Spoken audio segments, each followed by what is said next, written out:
बिस्मिल्लाहिर्रहमानिर्रहीम।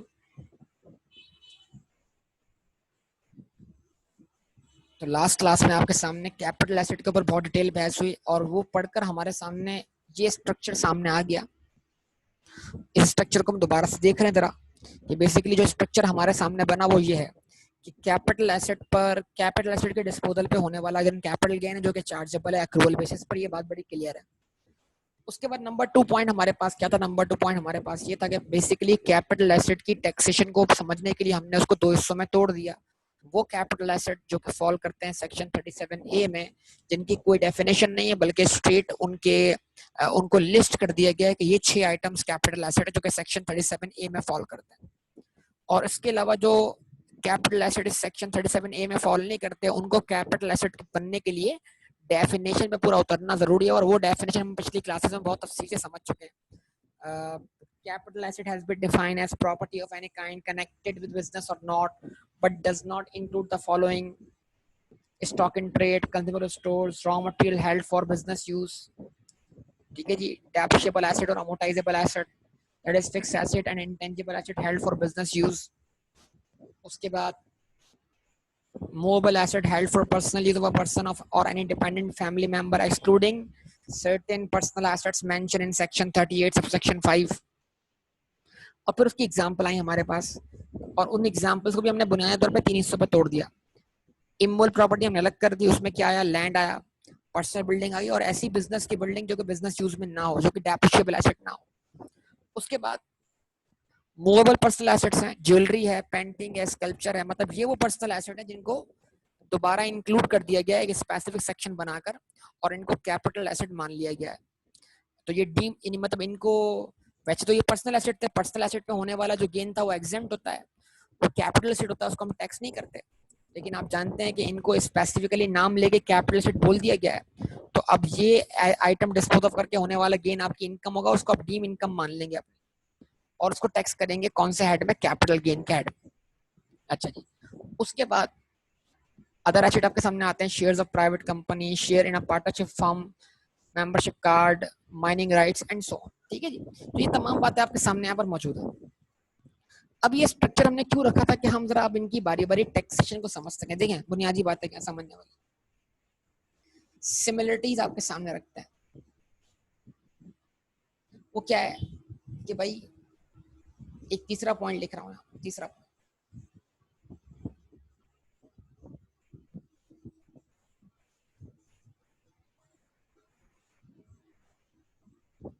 वो third point क्या है कि जब ये एसेट डिस्पोज ऑफ होंगे तो इनका कैपिटल गेन जो है वो सेपरेट ब्लॉक ऑफ इनकम,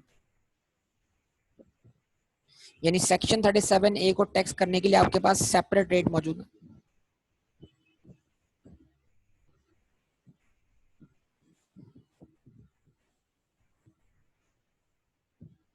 ठीक है जी। अच्छा जी। फिर taxable subject to holding period, यानी टैक्स रेट जो एप्लीकेबल होंगे वो होल्डिंग पीरियड के हिसाब से एप्लीकेबल होंगे।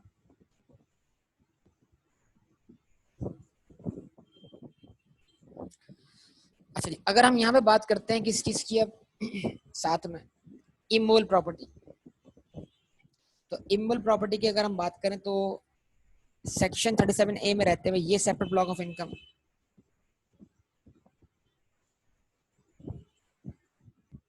यानी इसके भी अलग से रेट्स क्या स्पेसिफाइड है।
ये हमारे लिए क्या होगा, separate block of income.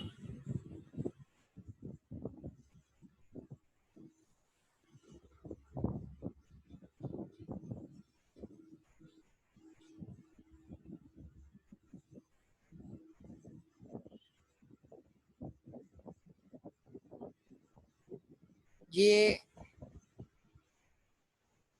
Normal tax rate, normal income और अदर एसेट भी आपके लिए नॉर्मल इनकम, मतलब इन पे भी नॉर्मल टैक्स रेट एप्लीकेबल होंगे।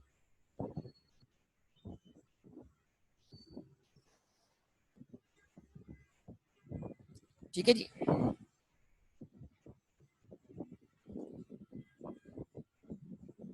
टैक्सेबल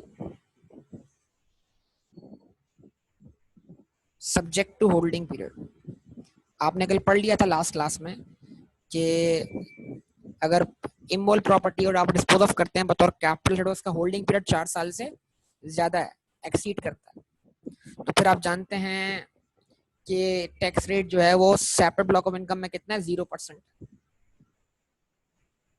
याद है वाली बात आप लोग?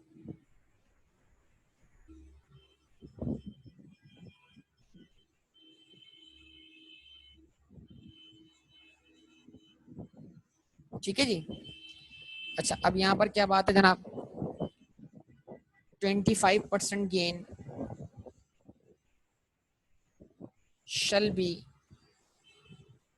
एग्जेम्प्ट, ये बात है दोनों के लिए है, मतलब सेक्शन 38 वाले के लिए भी है और अदर एसेट के लिए भी है।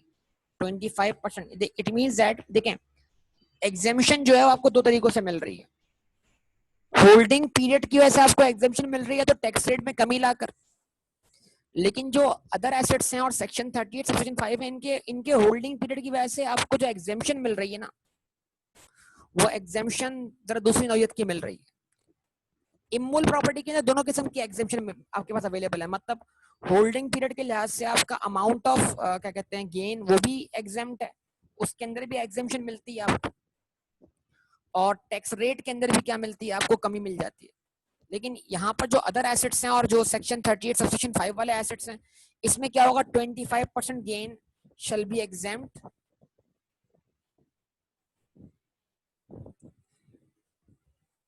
भाई आप लोग रिस्पॉन्स दे रहे हैं मुझे, ये बताइए पहले।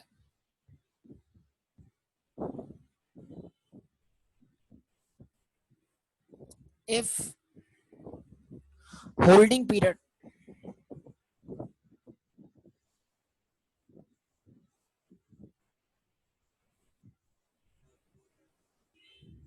is more than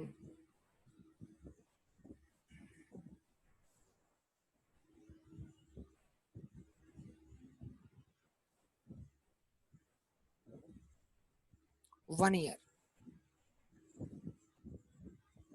25% gain exempt होगा अगर होल्डिंग पीरियड 1 साल से क्या ज्यादा है। ठीक है, तो ये मतलब यानी पहले तो आप अपने दिमाग में कैपिटल एसेट का ये नक्शा बना लें कि जिसके तहत आप इसको बुनियादी तौर पे 2 हिस्सों में तोड़ें और फिर उस तरफ जो 37 वाले हैं उनको 3 हिस्सों में तोड़ दें। जब अपने दिमाग में नक्शा बनाएंगे तो फिर आप कैपिटल एसेट की या कैपिटल गेन की टैक्सेशन को समझ पाएंगे। तो किताब में सब कुछ बिखरा हुआ है, अब ये आपके सामने एक जगह नक्शे की सूरत में आ गया, अब आप किताब से इसको इजीली पढ़ सकते हैं। तो लास्ट क्लास में हमने प्रॉपर्टी तक पढ़ लिया था ना इसको बेटा, यस और नो बताइए।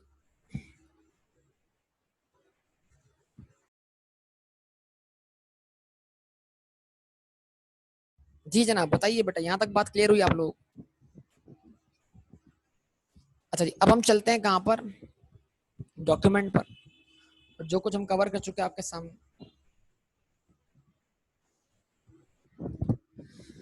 ठीक है, अब ये आपके सामने एक एरिया है, ये तो मैं बाद में आपसे डिस्कस कर लेता हूँ, एडवांस टैक्स का, जो कि प्रॉपर्टी खरीदते और बेचते वक्त आपसे विथहोल्ड किया जा रहा है। एडवांस टैक्स आप जानते हैं ट्रांजैक्शन करते वक्त अप्लाई होता है, और जो भी जिसको भी लॉ ने विथहोल्डिंग एजेंट बनाया होता है वो क्या करता है, ट्रांजैक्शन के वक्त वो टैक्स कलेक्ट करता है या वो विथहोल्ड करके एफबीआर को जमा करवा देता है, यस और नो?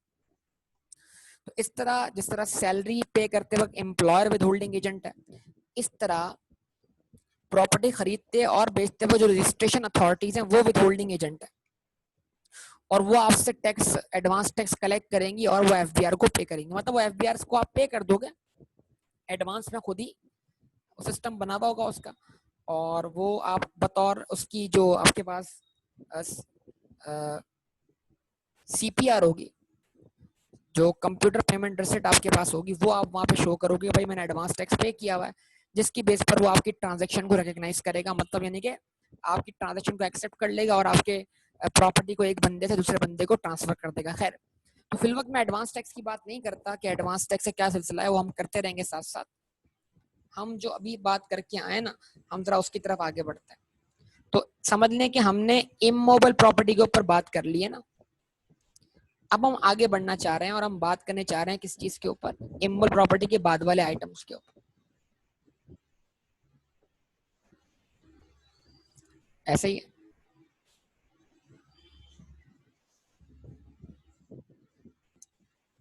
अच्छा जी, अब ये लाइन जरा पढ़ने वाली है, इस लाइन को जरा पढ़ के देखिए क्या लिखा हुआ है। 1.5 को पढ़ना। Where a taxable capital asset other than immovable property and capital asset covered under section 37A, जवाब दें।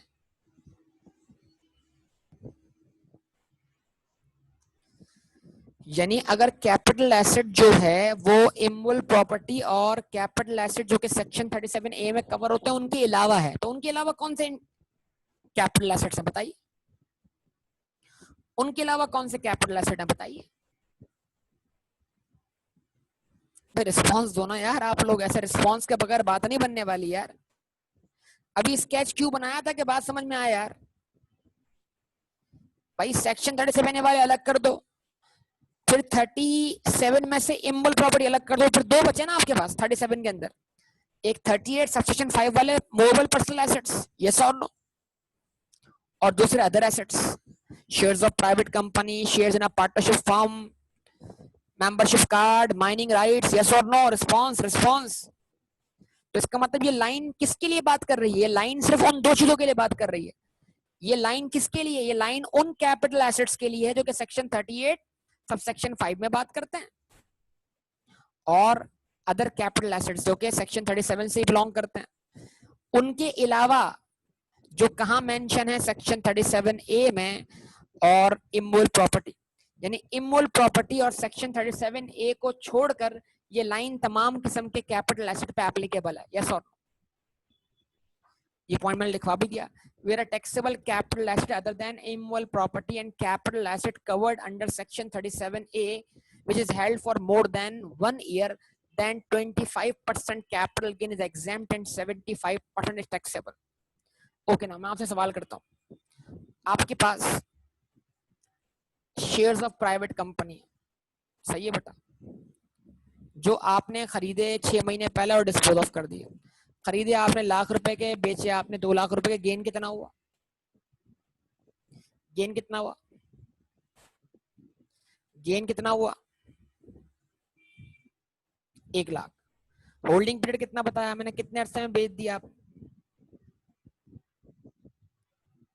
6 महीने में। तो क्या holding period more than 1 year है, क्या holding period more than 1 year है, नो।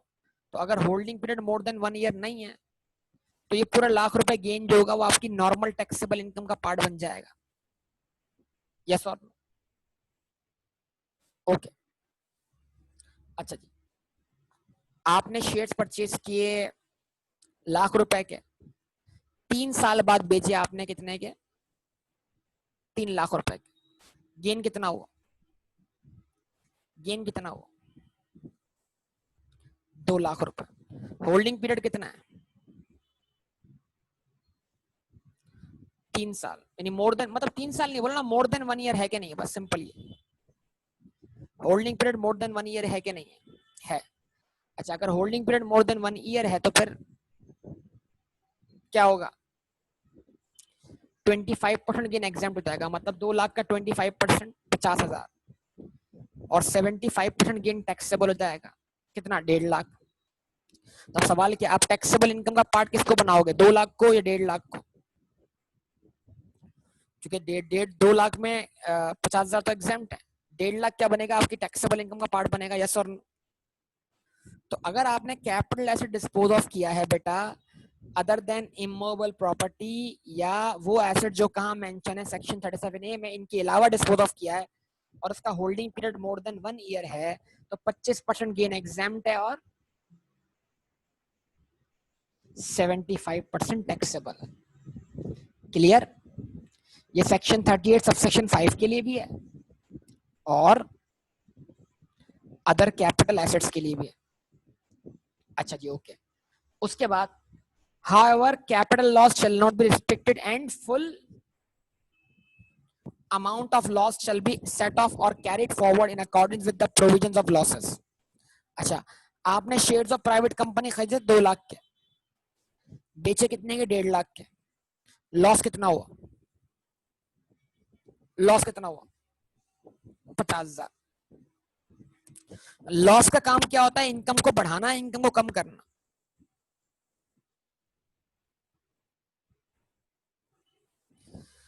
अच्छा फर्स्ट, अब सुने मेरी बात को, पहले सुने।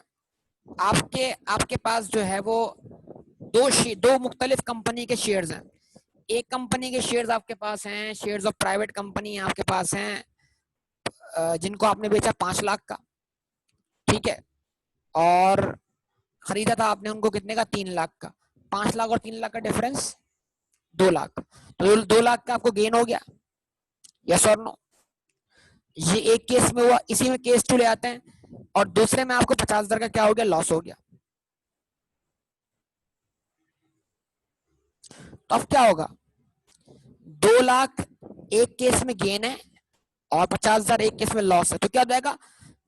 2 लाख रुपए से 50,000 का लॉस सेट ऑफ हो जाएगा।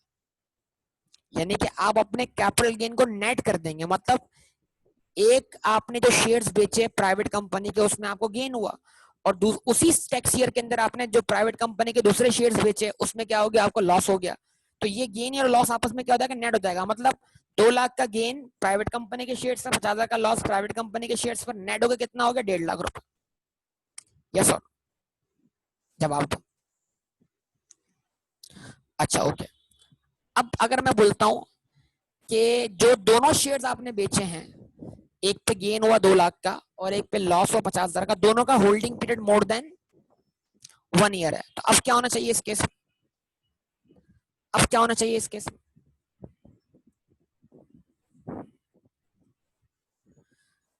अब कितना अमाउंट नेट होना चाहिए? किसका? 75%। नो नो, गलत जवाब, गलत जवाब, गलत जवाब। अलग अलग गेन पे अप्लाई करो ना। देखो समझो, ये तो मसला है। अब इस लाइन को पढ़ो, हाउएवर लॉस, इस लाइन को पढ़ो, इस लाइन को पढ़ो। However loss, capital loss if any shall not be restricted and the full amount of loss shall be set off or carried forward in accordance with the provision of losses। अगर आप दोनों को net करने के बाद उसका 75% लगाओगे, तो उसका मतलब ये हुआ कि आप लॉस का भी 25% अलाउ नहीं कर रहे हो अपने आप को। लॉस पूरे का पूरा अलाउ होगा। लॉस में कभी भी 25 और 75% का इंपैक्ट नहीं जाएगा। लॉस है तो लॉस रिस्ट्रिक्ट नहीं किया जाएगा, लॉस पूरा अलाउ किया जाएगा। मतलब 2 लाख का गेन था, यस और नो? बताओ, जवाब तो यार, जल्दी बताओ। 2 लाख का गेन था, यस और नो? होल्डिंग पीरियड कितना था? होल्डिंग पीरियड कितना था? मोर देन 1 ईयर। तो 2 लाख के गेन को पहले क्या करो? 2 लाख के गेन का निकालो 75%, कितना बना? 1.5 लाख रुपए बन गया। यानी जो गेन था उसमें एग्जेम्पशन पर अलग कर लो। 2 लाख में एग्जेम्पशन थी ना बेटा, क्योंकि उसका उस गेन का 25% एग्जेम्प्ट था, वो तो पहले अलग कर लो। 2 लाख में से 25% अलग कर लिया, बचा कितना? 75%, कितना बना? 1.5 लाख। अब इस 1.5 लाख में से लॉस एडजस्ट करो, कितना? 50,000। नेट कितना हो गया? लाख रुपए। समझे बात या नहीं समझे? तो ये बातें समझने वाली है। मतलब लॉस के ऊपर कोई रिस्ट्रिक्शन नहीं है, लॉस के ऊपर होल्डिंग पीरियड देखा नहीं जाएगा। समझे बेटा? उसके बाद फर्क क्या है, देखिए समझना। सेक्शन 38 सब सेक्शन 5 में जो एसेट्स हैं, पर्सनल एसेट्स, और जो अदर एसेट्स हैं सेक्शन 37 के, उनकी गेन की टैक्सेशन सेम है, लेकिन उनकी लॉस की टैक्सेशन सेम नहीं है। मतलब अगर आपको लॉस होता है सेक्शन 38 सबसेक्शन 5 में तो वो लॉस आप माइनस नहीं कर सकते। किसमें से? किसी भी कैपिटल गेन के, किसी भी कैपिटल एसेट के गेन में से। तो अब लिखा हुआ क्या आ रहा था, ये पढ़िए, बड़ी इंपॉर्टेंट बात करने जा रहे हैं। On the disposal of the following capital asset, loss if any shall not be recognized, but gain if any is taxable to the holding period, subject to the holding period of capital asset, section 38 subsection 5। जवाब दीजिए, response चाहिए, response बेटा। यानी section 38 subsection 5 और other capital asset में एक चीज फर्क कर रही है, वो क्या है? लॉस। सेक्शन 38 सबसेक्शन 5 का लॉस जो है वो आप पर क्लेम करना अलाउ नहीं है। अब मैं आपको एग्जांपल दे रहा हूं, देखो समझना। आपने शेयर्स बेचे प्राइवेट कंपनी के, यस और नो? कितने के बेचे? चलो कि जितने के बेचे, गेन कितना हुआ? 2 लाख का हुआ। आपने एक स्कल्पचर बेचा, स्कल्पचर, गेन हुआ ₹1,00,000 का। तो प्राइवेट कंपनी के शेयर्स अदर कैपिटल एसेट में फॉल कर गए। स्कल्पचर कहां फॉल कर गया? मूवेबल पर्सनल एसेट में, सेक्शन 38 सेक्शन 5। दोनों पे गेन हुआ, यस और नो? दोनों पे गेन हुआ, यस और नो? भाई रिस्पांस देना, दोनों पे गेन हुआ। अब दोनों का अलग अलग होल्डिंग पीरियड देखिए। फर्ज कीजिए प्राइवेट कंपनी के शेयर्स का holding period more than 1 year, क्या करेंगे? 2 लाख का निकालेंगे, कितना? 75%, कितना टैक्स करेंगे? 1.5 लाख। और स्कल्पचर का holding period more than 1 year नहीं है, तो स्कल्पचर पूरा ₹1,00,000 टैक्स हो जाएगा। तो 1.5 लाख और लाख कितने हो गए? 1.5 लाख और लाख कितने हो गए? 2.5 लाख। 2.5 लाख क्या होगा? टैक्सेबल इनकम का पार्ट बन गया। कौन से ऐड में? कैपिटल गेन के ऐड में। केस नंबर 1 हो गया, यस और no? Response, response. Case number 2 सुनिए। प्राइवेट कंपनी के शेयर डिस्पोज ऑफ किए, गेन हुआ ₹2,00,000 का। Holding period more than 1 year नहीं है, तो ये पूरा गेन टैक्स होगा। स्कल्पचर आपने बेचा, जो गेन हुआ वो ₹1,00,000 हुआ, holding period more than 1 year था। अब इस केस में बताइए कितना गेन टैक्स होगा? टोटल टोटल कितना गेन टैक्स होगा?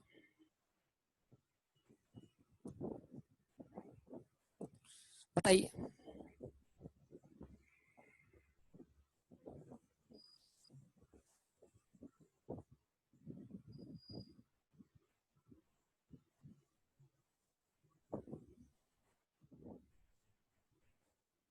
हाँ दोगे यार।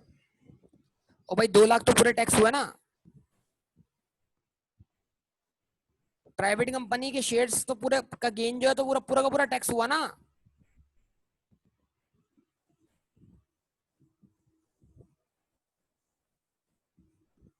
जवाब दें। प्राइवेट कंपनी के शेयर्स पे जो, वो तो पूरा ₹2,00,000 टैक्स हुआ। अब स्कल्पचर पे जो गेन था ₹1,00,000 का, उसका holding period more than 1 year था, वो क्या हुआ? उसका 20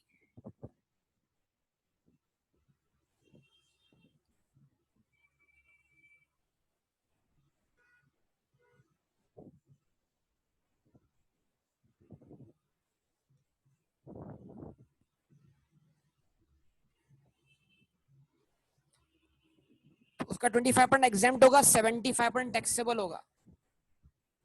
सही है। कितना गेन हुआ? 275। तो कैसे 2 लाख? 2 लाख गेन आया किसका? प्राइवेट कंपनी के शेयर्स का। ₹1,00,000 गेन था किसका? स्कल्पचर का। लेकिन उस holding period more than 1 year था, तो 25% एग्जेम्प्ट हो गया, 75% टैक्सेबल। तो लाख में से 25,000 एग्जेम्प्ट हो गया, 75% टैक्स हुआ। टोटल गेन कितना गया? 275,000। यस और नो? अब सुनो आखिरी बात, ठीक है। ₹2,00,000 गेन है प्राइवेट कंपनी के शेयर्स का, ₹1,00,000 गेन है स्कल्पचर का। दोनों का holding period more than 1 year है। तो अब क्या हुआ? ₹1,50,000 वहां से टैक्स हुआ, ₹75,000 यहाँ से टैक्स हुआ। टोटल टैक्स अमाउंट कितना हुआ? 2,25,000।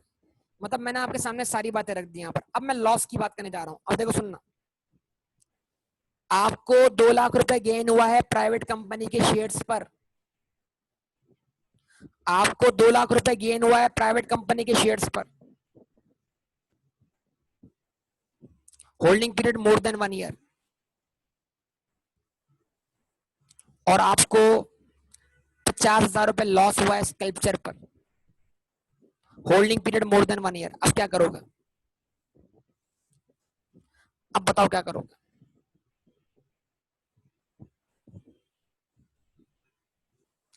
अब बताओ कितना अमाउंट ले जाओगे टैक्सेबल इनकम में?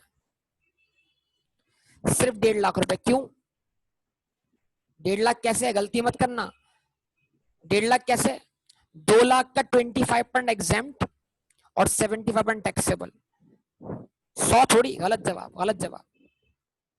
अभी क्या पढ़ाया कि सेक्शन 38 सब सेक्शन 5 में जो कैपिटल एसेट हैं इनका लॉस आप माइनस नहीं कर सकते। ये तो पढ़ा के मैं यहाँ पर आया हूँ। एग्जाम्पल में आप चले गए, खो गए, उसके बाद आप ये मेन बात तो भूल गए। सेक्शन 38 सब सेक्शन 5 का जो लॉस है ये आप अपने पास रखें, ठीक है? वो नहीं, आपको घर वाले कहते हैं अपना हारा हुआ मुंह मुझे मत दिखाना।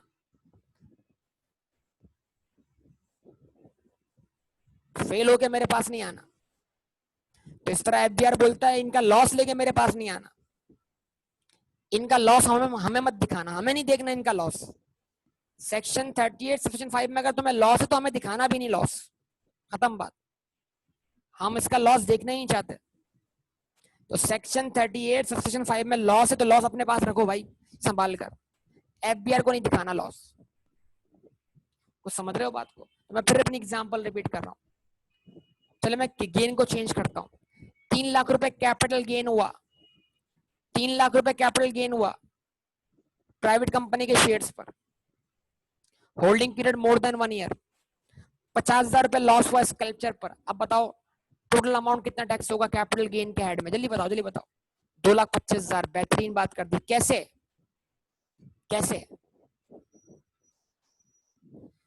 3 लाख का 75%, 25% एग्जेम्प्ट हो गया, और जो लॉस है वो आप माइनस कर ही नहीं सके, वो लॉस आपको माइनस करना अलाउ ही नहीं है।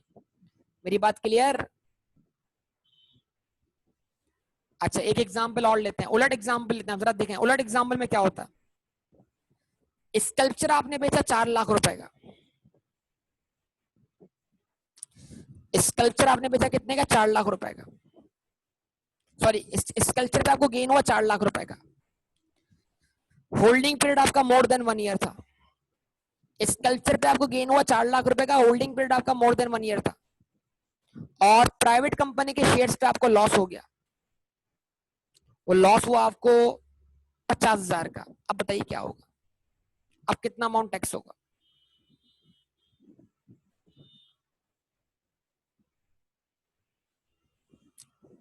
सब बताइए। 2.5 लाख रुपए। बेहतरीन।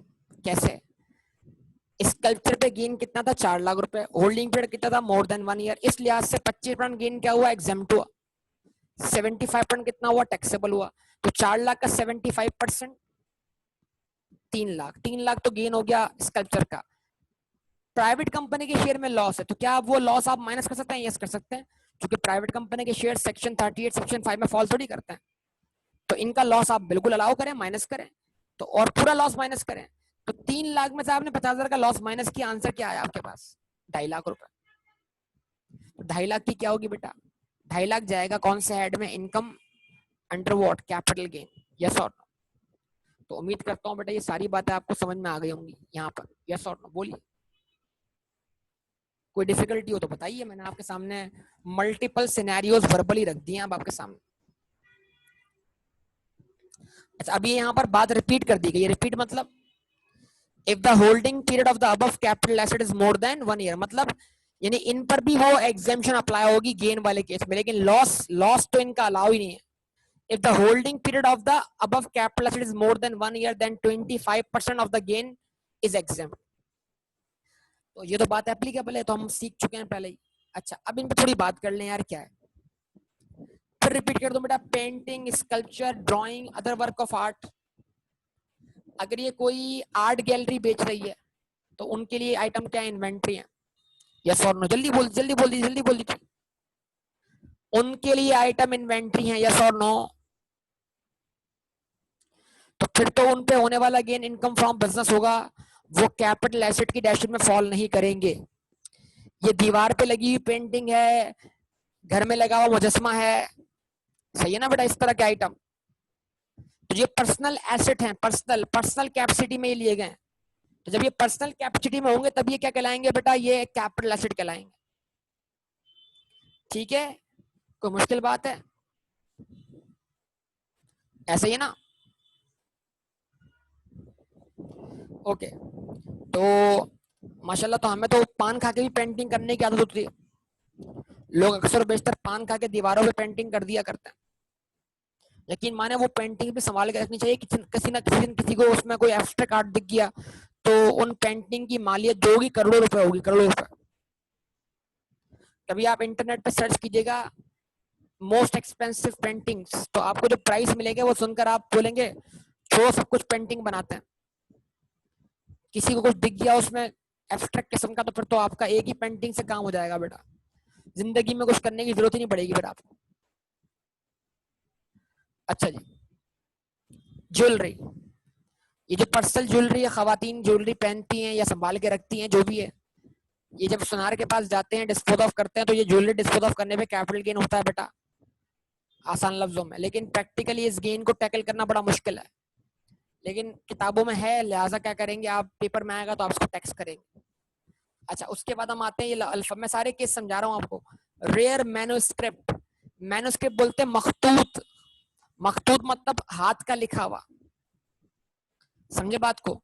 जैसे किसी शायर ने अपनी शायरी खुद अपने हाथों से अपनी डायरी में लिखी होगी, या अपनी किताब जो फर्स्ट टाइम उसने बनाई होगी अपने हाथों से लिखकर, तो उसकी अपनी हैंड राइटिंग में बात लिखी हुई होगी, उसको हम बोलेंगे मैन्युस्क्रिप्ट। जिसको देखकर किताबें पब्लिश की जाएंगी, जिसको देखकर उसकी कंप्यूटराइज टाइपिंग होगी, उसके बाद वो पब्लिश होगा, आगे जाके किताबी शक्ल में आ जाएगा, इसको बोलते हैं रेयर मैन्युस्क्रिप्ट।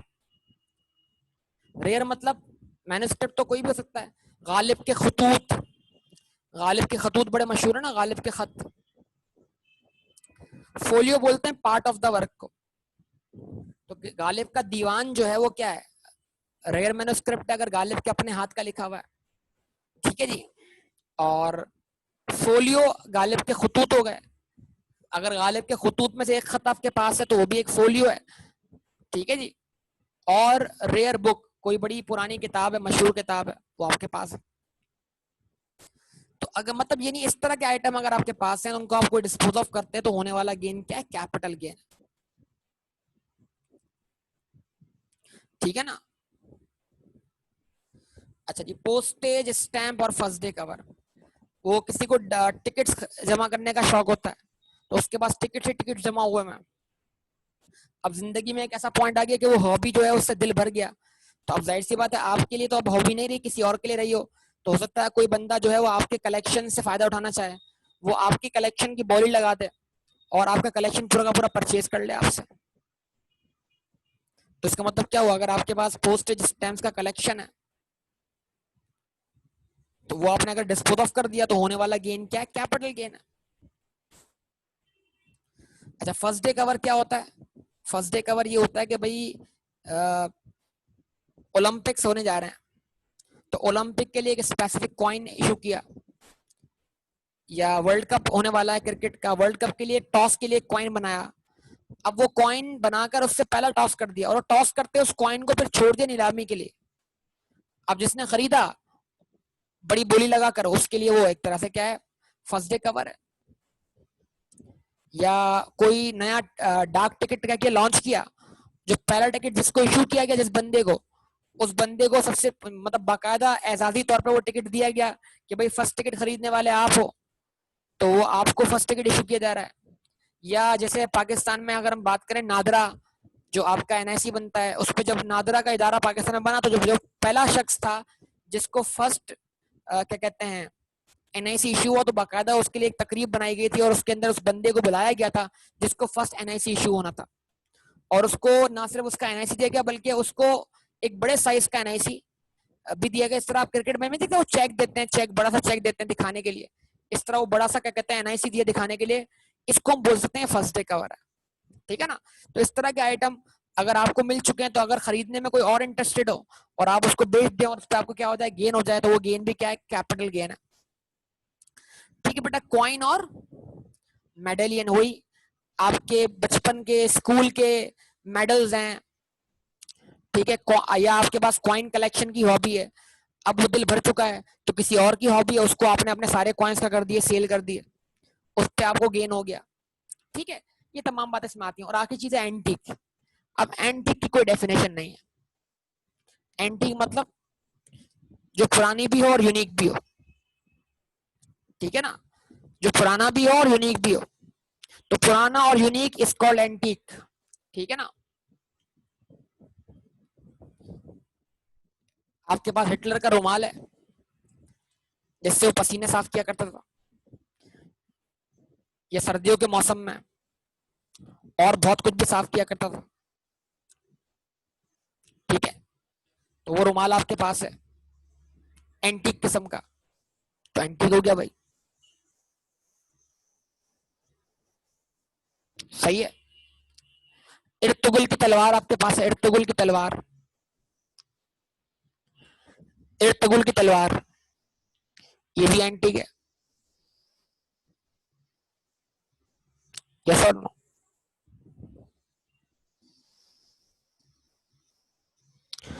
ठीक है जी।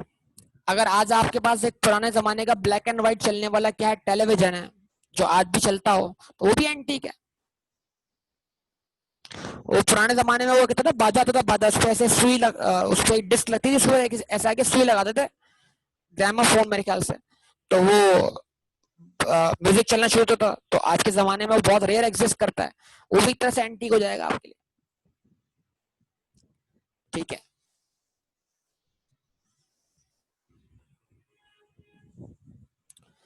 यार मुझे नहीं पता कौन सी बाइक की बात कर रहे हो तुम यार, यहां तक बात समझ में आती है आपको? अच्छा, अब सवाल क्या है, समझिएगा जरा बात को। ये बताइए, लोग अपना बहुत सारा पुराना सामान बेचते हैं, पुराने कपड़े बेच देते हैं, पुराने जूते बेच देते हैं, या किसी को दे देते हैं, लेकिन मैं बेचने की बात कर रहा हूँ। वो तीन टप्पर वालों को बेचते कि नहीं बेचते, या मुख्तलिफ जो भी लोग हों किसी भी तरीके से आप बेच सकते हैं, लोग करते हैं ऐसा नहीं करते, बताइए आप मुझे। तो अगर आप अपने कपड़े जूते इस तरह के आइटम पुराने बेच दें, उस पर आपको गेन हो जाए, तो वो गेन क्या है? क्या वो गेन टैक्स होगा? नहीं होगा ना, क्योंकि तो पर्सनल एसेट्स है। तो पहला उसूल समझ लीजिए, किसी भी पर्सनल एसेट को टैक्स होने के लिए इस सेक्शन 38 सब सेक्शन 5 में मेंशन होना जरूरी है। सवाल, पर्सनल कार बेची, पर्सनल कार बेच के गेन हो गया, यस और नो। पर्सनल मोबाइल फोन बेचा, पर्सनल मोबाइल फोन बेच के गेन हो गया, यस और नो। पर्सनल फर्नीचर बेच दिया, उसको बेच के गेन हो गया, यस और नो। तो क्या वो गेन टैक्स होगा? जवाब नहीं, वो गेन टैक्स नहीं होगा, क्योंकि पर्सनल एसेट है और पर्सनल एसेट को बेचना इनकम जनरेटिंग एक्टिविटी नहीं है। अब पर्सनल एसेट के गेन को एक ही सूरत में टैक्स किया जा सकता है, जब वो सेक्शन 38 सब सेक्शन 5 में मौजूद हो। तो क्या car, personal car section 38 sub section 5 में मौजूद है? क्योंकि तमाम मूवेबल पर्सनल एसेट्स जो हैं, क्योंकि तमाम मूवेबल पर्सनल एसेट जो है वो सेक्शन 38 सेक्शन 5 से निकाल दिए गए, सॉरी, तमाम मूवेबल पर्सनल एसेट जो है वो कैपिटल एसेट की डेफिनेशन से निकाल दिए गए हैं। उसके बाद कुछ को रोक लिया गया है, वो जो जिनको रोक लिया गया है बतौर कैपिटल एसेट वो ये हैं जो कि मेंशन है सेक्शन 38 सेक्शन 5 में। तो ये जो लिस्ट आपके पास मौजूद है, इनके अलावा हर किस्म का पर्सनल एसेट जो है वो क्या होगा, उन पे होने वाला गेन कैपिटल गेन नहीं होगा, क्योंकि वो कैपिटल एसेट की डेफिनेशन में फॉल नहीं करते। ये बातें अच्छी तरह दिमाग में फिट कर लें। ओके, आप क्रिकेट खेलते हैं, गली मोहल्ले में खेलते होंगे, ग्राउंड में खेलते होंगे, यस और नो। आपके पास एक क्रिकेट किट है, टी शर्ट है, ग्लव्स हैं, पैड्स हैं, बैट है, बॉल है, यस और नो, जल्दी बताइए बताइए सब लोग। अच्छा, आप अपना क्रिकेट बैट इस्तेमाल करते हैं बेटा, खेलते हैं, आपके बैट जो है ना वो बहुत जबरदस्त स्टॉक स्टॉक खेलता है, मतलब फॉर एग्जांपल दूसरे लोग जो है बोलते हैं यार हम भी इस बैट से खेलें, तो एक बंदा आपके बैट की बोली लगा लेता है, एक बंदा आपके बैट की बोली लगा लेता है, पहले बात सुनो पूरी यार, एक बंदा आपके बैट की बोली लगा लेता है कि यार वैसे तो तुमने बैट 1000 रुपए खरीदा है, एक काम करो तुम मुझसे इसके 2000 रुपए ले लो, ये बैट मुझे दे दो क्योंकि ये खेलने में बड़ा अच्छा बैट है, मेरा हाथ इस पे सेट हो गया। आप बोलते नहीं भाई मेरा बैट है मैं क्यों बेचूं, वो आपको बोलता चलो 5000 रुपए ले लो, आप बोलते हैं मेरा बेड है मैं क्यों बेचूं? उसने बोला चलो छोड़ो यार, 1000 रुपए के बेड के मैं तुम्हें 10,000 रुपए देता हूँ, अब तो बेचो। आप बोले चलो यार जाने दो, ऐसे तो पता नहीं कितने बेड आ जाएंगे इसके अंदर। तो आप 1000 वाला बेड जो है वो 10,000 का बेच देते हैं, 9,000 रुपए को आपको गेन हो जाता है। क्या ये गेन कैपिटल गेन है? क्या ये गेन कैपिटल गेन है? नो। क्यों? जवाब है कि बेड पर्सनल एसेट है, और बतौर पर्सनल एसेट वो सेक्शन 38 सबसेक्शन 5 में मेंशन नहीं है, तो लिहाजा वो बेड कैपिटल एसेट नहीं है, लिहाजा उस पर होने वाला गेन कैपिटल गेन नहीं है। आपका बेड बेचना कोई इनकम जनरेटिंग एक्टिविटी नहीं है, क्योंकि आपके लिए इन्वेंट्री भी नहीं है, लिहाजा ये गेन क्या हो गया? एग्जाम्प्ट हो गया। यस और नो? अच्छा जी, एक दिन आप क्रिकेट खेल रहे थे, और क्रिकेट खेलते खेलते अचानक से शाहिद आफरीदी गुजर गए आपके पास। उन्होंने आपसे बैट लिया, बोला एक बॉल तो कराओ यार। आपने बॉल कराई, बॉल घुमा दी शाहिद आफरीदी ने। जाते जाते वो उस बैट पर अपना ओरिजिनल सिग्नेचर करके चले गए। बताइए, उस सिग्नेचर होने से वो बैट बाकी बैट से मुख्तलिफ हो गया कि नहीं हो गया? यूनिक हो गया कि नहीं हो गया? क्या ख्याल? अब अगर आप इस बैट को बेचें, अब अगर आप इस बैट को बेचें, तो क्या होने वाला गेन कैपिटल गेन है?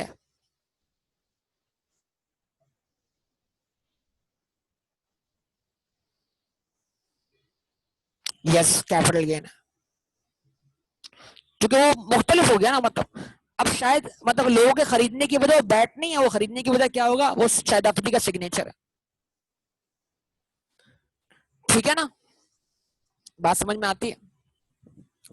अच्छा, कार पर्सनल एसेट नहीं है, लेकिन आपके पास कायदे आजम की कार है फॉर एग्जाम्पल, जो उनके यूज में थी। अब क्या बोलेंगे?